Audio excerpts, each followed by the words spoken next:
All right, good afternoon, everyone. Just a reminder, my name is Kevin Browne. I'm the president of the Alumni Association. It's great to be with you. And we are ready to kick off a panel of our alumni. If I get everybody in the back, if you could just join us, that would be great. Regroup with us. Thanks so much. So we're going to kick off our next panel. And the panel today, the theme of the panel is Nurses, Why We Do What We Do. So I'm going to ask our panelists to introduce themselves, then we'll get on with questions. Okay, thank you, Kevin. Hi, I'm Melissa Beauchemin. I'm an assistant professor here at Columbia University at the School of Nursing. I am also a pediatric oncology nurse practitioner, and I've cared for pediatric and adolescent patients with cancer for over 15 years. I did the ETP program as it used to be here, and graduated in 2006, and then got my nurse practitioner degree in 2010, and then came back to school and completed my PhD in 2019. I'm so excited to be here today. Thank you for the opportunity. Hi, everyone. Thank you so much for having me. I'm really excited to be here as well. My name is Jane Chaiyasit. I'm an adult gero primary care nurse practitioner and the clinical lead at the school's very own faculty practice half a block away, the nurse practitioner group. I also completed my BS in nursing here through the ETP program. I completed that in 2013, and then I went on to my master's program here, which I finished a few years later, and then I ultimately completed my doctorate in 2017. Good afternoon. My name is Don Boyd. Thank you for having me, Kevin, on this panel. I'm an 06 graduate of the Nurse Anesthesia program and a recycled student like my colleagues to my right, and I finished my PhD training here in 2017. I'm a practicing nurse anesthetist here at New York Presbyterian Hospital, mostly at the Allen, sometimes here at Children's Hospital across the street, and I'm also the Associate Director of the Nurse Anesthesia program here at Columbia. Thank you. Good afternoon, everyone. My name is Latisha Hanson. I'm also a graduate from MDE and from what we used to call ETP from 2010, Master's Direct Entry now.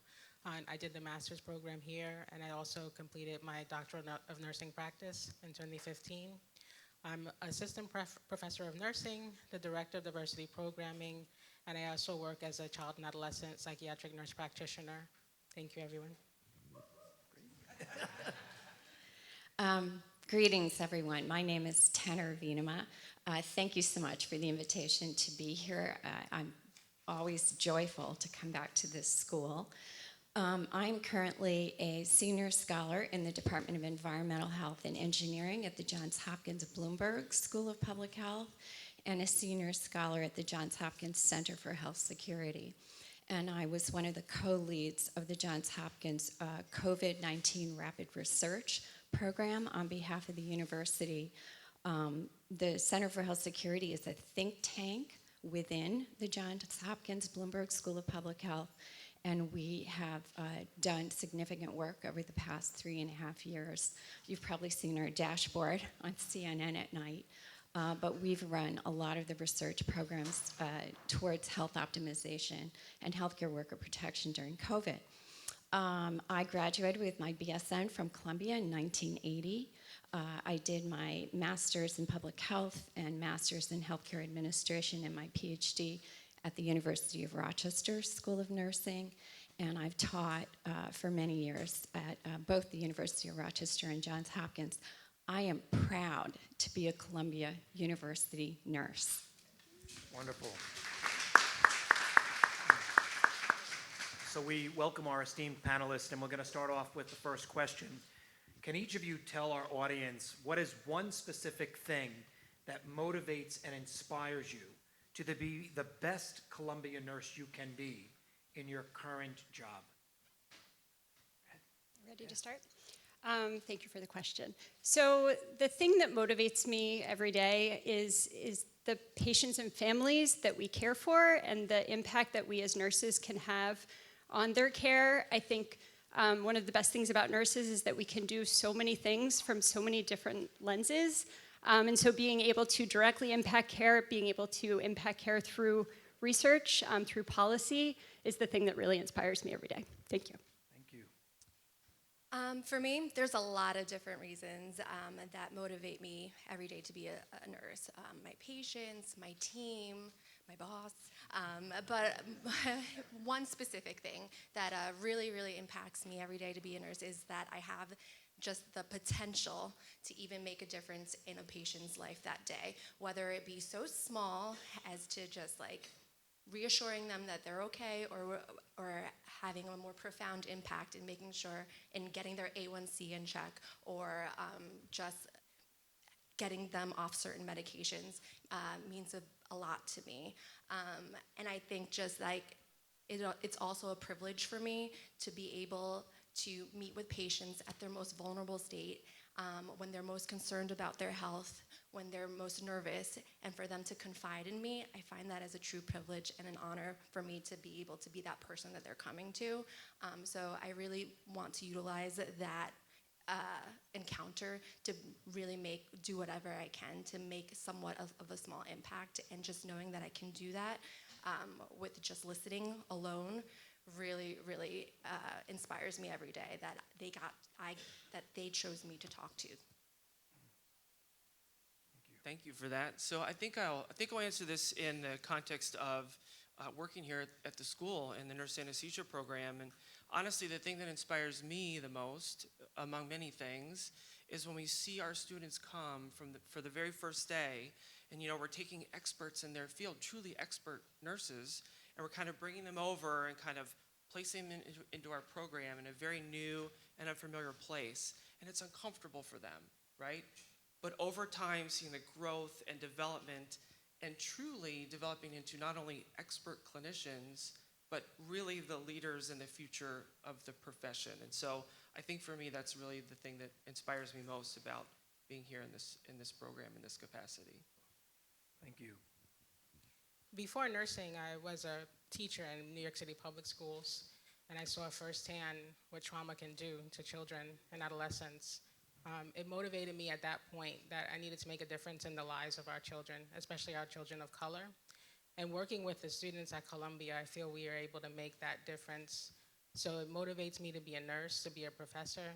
It motivates me to be a psychiatric nurse practitioner, to be able to make a difference for our patients of color, and to be able to help reduce some of the trauma that people are being faced with, especially now with the pandemic, with our racial justice movements. Thank you. I think I have to say it's children, again, that has always motivated my work. When I first graduated from Columbia in 1980, I worked in the pediatric ICU here, and then went on to get my nurse practitioner and worked in emergency departments, and then public health. I feel like I've been swimming upstream my whole career, trying to stop and prevent injuries and illnesses from happening. But my entire career, I've focused on disaster preparedness and public health emergency management. It's always driven me, mostly because every time there's an event, the kids are hit the worst. They're disproportionately impacted, going back to Katrina, where we lost track of 1,100 children for over a year. It took to reunite them with their families. So things like that stick with me, and I know that there will be another pandemic and there'll be another disaster event. And so I would say it's that early career as a pediatric nurse and being a mother of 4 and a grandmother of 4. That keeps me going every day. If we could connect both panels, we heard from Tika about the trauma. We've heard you mention trauma. So my next question is going to be, many nurses have experienced burnout and fatigue trauma in the last few years. What advice can you give to any nurse listening today to help them overcome that and to continue to see the joy in nursing? We're starting still at this end. Sorry, I wasn't. You were looking at Tanner, so I just wanted to make sure. Following Mobo's cue. No, I think it's such an important question. I think something that we all struggle with.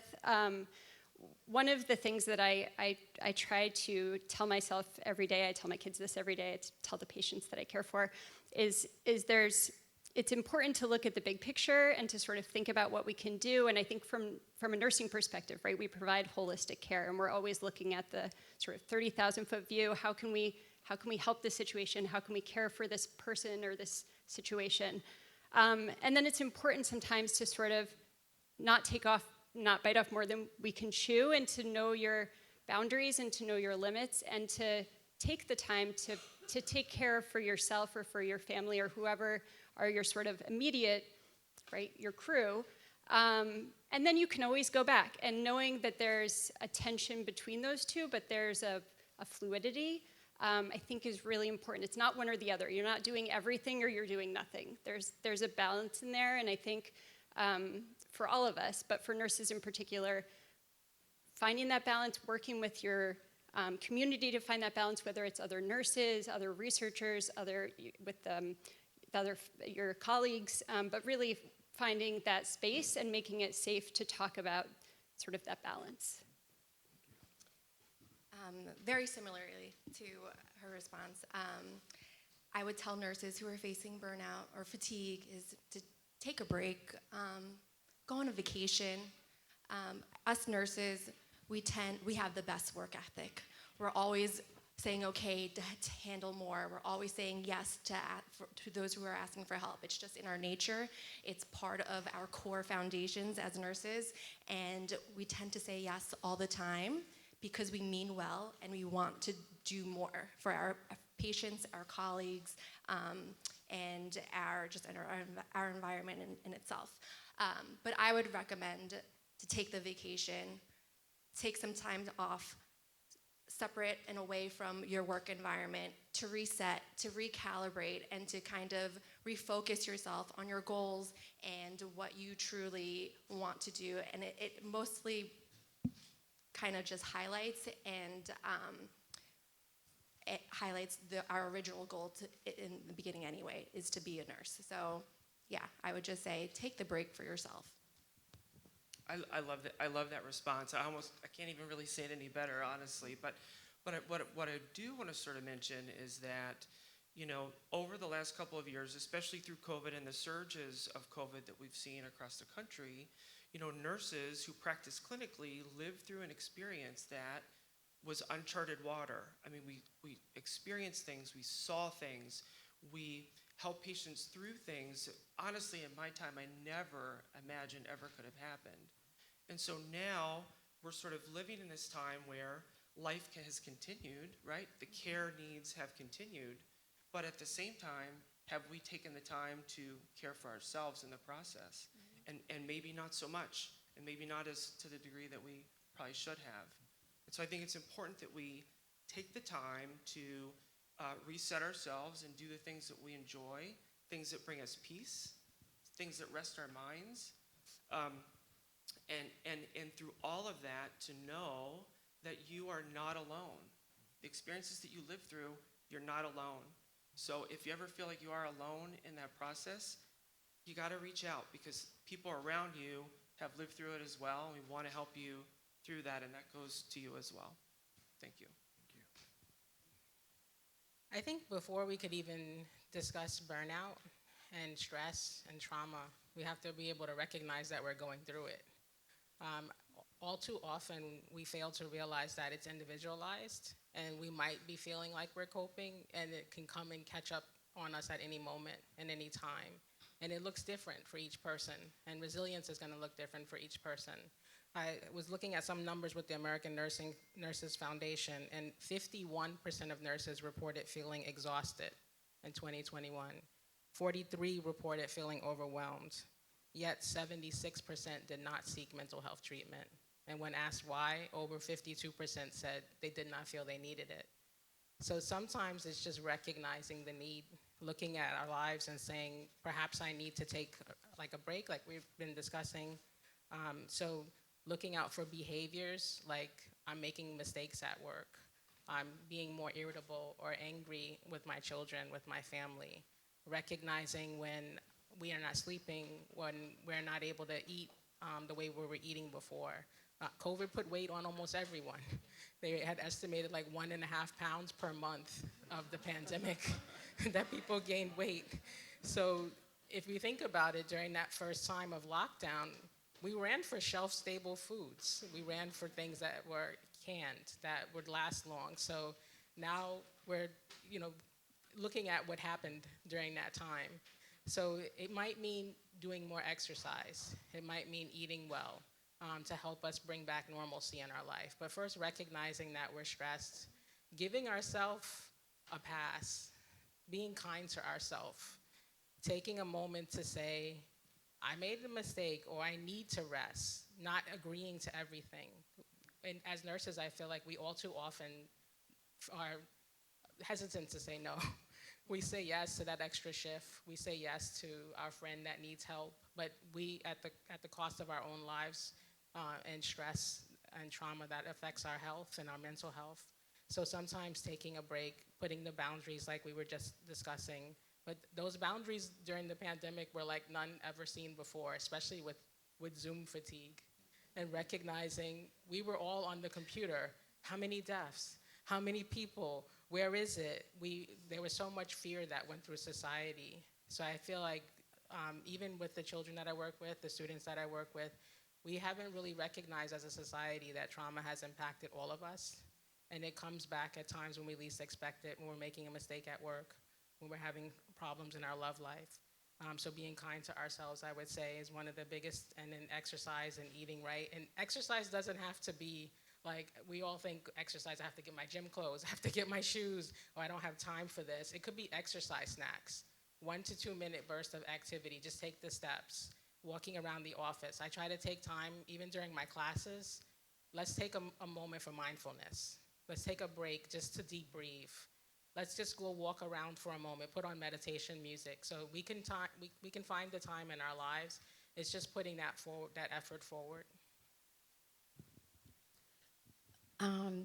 So I agree with all of my colleagues, but I'm going to ask you to look at this issue through a different lens, because a lot of these initiatives and a lot of the work that's being done puts the onus on resolving burnout and building resiliency on the individual.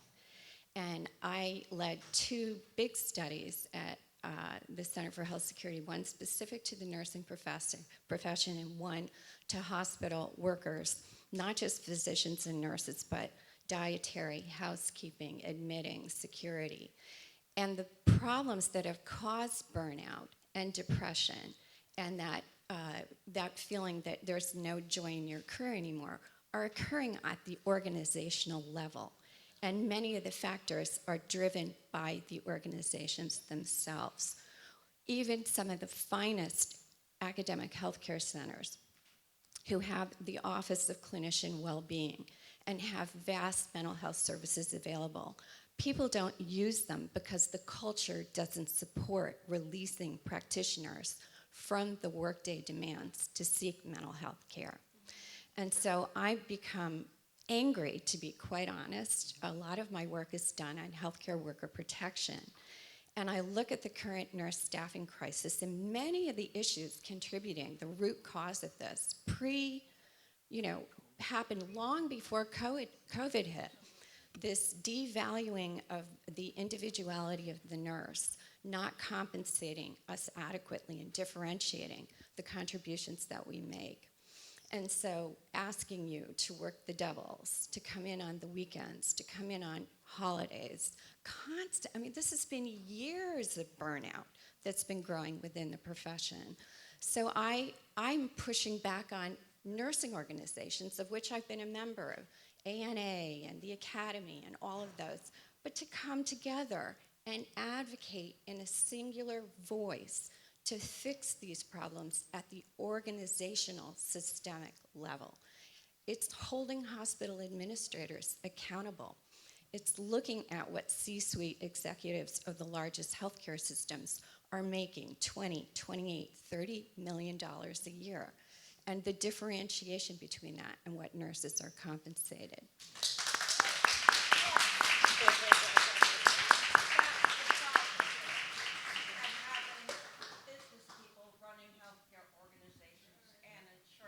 Exactly.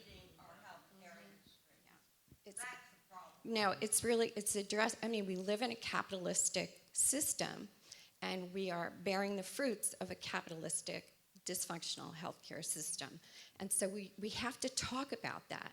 As a nursing profession, we have to be bold and be brave and call it as we see it. Lovely.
Thank you for sharing that. I mean, that not to go drive down the road because I want to turn this back over to my colleagues, but that example really exemplifies, right, all of what these issues are.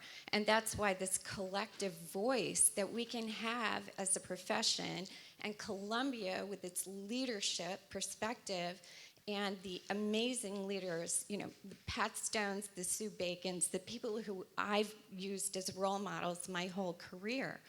We need to come together, have the difficult conversations, call it as we see it, but work together with our colleagues to make positive change. That's great. Wonderful. Great dialogue. Thank you very much. Our final question. Can you describe to the audience how Columbia Nursing has shaped you and your practice and how it has influenced you over the course of your career? So when I think about, I've been at Columbia since I became a nurse. My whole nursing career has been here. And I think being able to bring that with me throughout my career has really, it just sort of informs the nurse that I am, the nurse practitioner that I am, the nurse scientist that I am. I think one of the things now as an assistant professor and building my program of research is how to sort of take the lessons I've learned and pay it forward and pay it forward. And I think one of the things, and I know this is a specific question, but one of the things that you're talking about and that I think about a lot as a challenge is how we can bring healthcare and research and policy together a little bit more. And I've been a participant in the Patient Insight Institute, which is a organization, a community organization that's really aiming to bring providers, patients, researchers, and policymakers together. And I think that is, to your point, the work that we as Columbia nurses can do. We can study the problem, we can bring out the evidence, we can care for the patients, we can sort of think about it on a multi-level scale, and then bring that to the powers that be and try to really push this forward because we are in crisis. And it's a crisis in our healthcare delivery, it's a crisis in our nursing workforce. And so,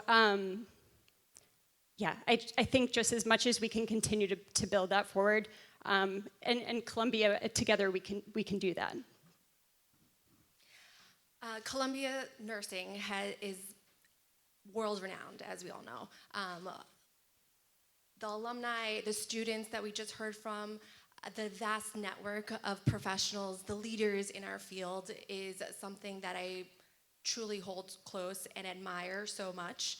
And they're inspirations. You guys are all inspirations to me. And I look at all of the research and I look at all the big changes that are going on in the medical field, whether it be for the good or the bad. And I take that into my practice every single day and try to uphold the standards that we are setting as a world-renowned global institution for nursing. And so I think that my experience here as a student, as a clinical provider here, as a faculty member, really holds me to higher standards because I'm amongst you all. And I truly believe that there's so much more to do in our field. And I think that I'm just one spool in the wheel where I feel like I'm trying to take it all in and do my part. And I really think that it inspires me every day. Thank you. So for me, it's a several-pronged answer, but I'll be brief. From my time in the master's program, when I was learning to understand how to be a great clinician and give anesthesia and become an expert in the field, Tim Leahy and Mary Beth Massey, they instilled upon us the importance of not only being a great clinician, we have to learn to lead and advocate as well. And it's really been with me since that time. And I feel like I'm so thankful for that experience, and I've grown and developed my leadership as best as I absolutely can. And I model myself after the giants that have come before us. And as someone said, I think it was in the student panel, we stand on the shoulders of giants, and that's absolutely the truth. In fact, one of our former graduates from our program is the past president of the American Association of Nurse Anesthesiology. And so we have these great examples just within our own field, but also from across the globe with leaders from Columbia. And then the second part of that for me is, when I was entering my PhD program, Dr. Pat Stone, who was the program director at the time, and then Dr. Arlene Smaldone, who served as a director as I was finishing my program, I could remember so clearly them saying, "This will change the way that you think." I thought, what does that mean? It didn't make any sense to me at all at the time, right? And then, of course, Dr. Lucien Pagosian, my advisor and mentor during my program as well, it is the truth. And so, those two times in my nursing career, and specifically from Columbia, have allowed me to think outside of the box, to not take no as the final answer sometimes, and to advocate and lead, because we have to have a seat at the table, or we might be on the menu. And so I've appreciated. It's the truth, right? And I've appreciated all of those experiences from Columbia Nursing. So thank you for those opportunities. My time at Columbia taught me to advocate and empower patients of color and also students of color. One of the first patients that I lost, she came in and was complaining of a headache, and they ignored her. They thought maybe this person is drug seeking, she's asking for morphine. And later on, we found out she had a glioblastoma, and she had herniated her brainstem. And I remember asking myself, if she were not a woman of color, and if it not had been asking about morphine or substance use, would we have treated this person differently? And I feel like that made me think that we need to do more for our patients of color. And what makes me most proud here at Columbia is the students. The students really advocate for social justice and change. They've come together to work together, and working with the students and having mentorship from Dean Frazier, from Dean Taylor, from Dr. Desjardins, from Dr. Hans Schroeder. So many of our faculty have come together for the cause. And I feel like we're at a place now where we're making change, where we're trying to have our students go out and advocate, making committees and making the change to change our pedagogy. So I feel like having that ability and having the ability to now make changes for our patients of color has been important. And that's one of the things that instilled from me from Columbia. Wow, these are all great. Columbia had a profound impact on my life in a number of different ways, starting with just the incredibly excellent education that I received while I was here as an undergrad, and then staying in this community for several years afterwards, working at Babies Hospital, as it used to be called. I met my boyfriend, who I met here, turned into my husband, 44 years now. And we lived in the Tower apartments for many years while he was doing his surgical residency. And everything from encouraging me to open my eyes when I walked through the community I was living and working in, to the day that the chief surgical resident went home to have dinner with a fellow nurse who was his wife and was shot and killed during a mugging in the late 70s. We would walk in and out of any entrance to the hospital, and not think a moment about it. Beautiful chapel in the center, open garden.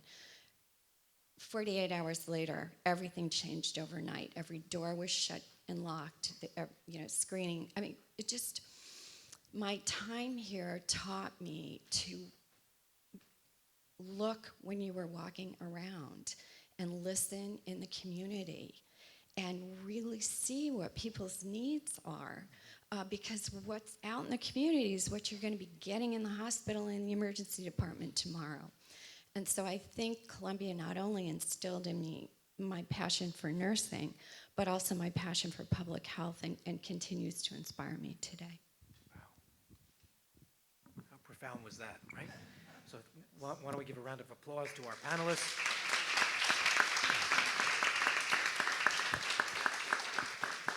Thank you for sharing. We've really appreciated hearing your thoughts on the questions that were posed to you. The future is bright for nursing. I think between the two panels, our students and our alumni, what you bring to the discipline is something nothing short of amazing. And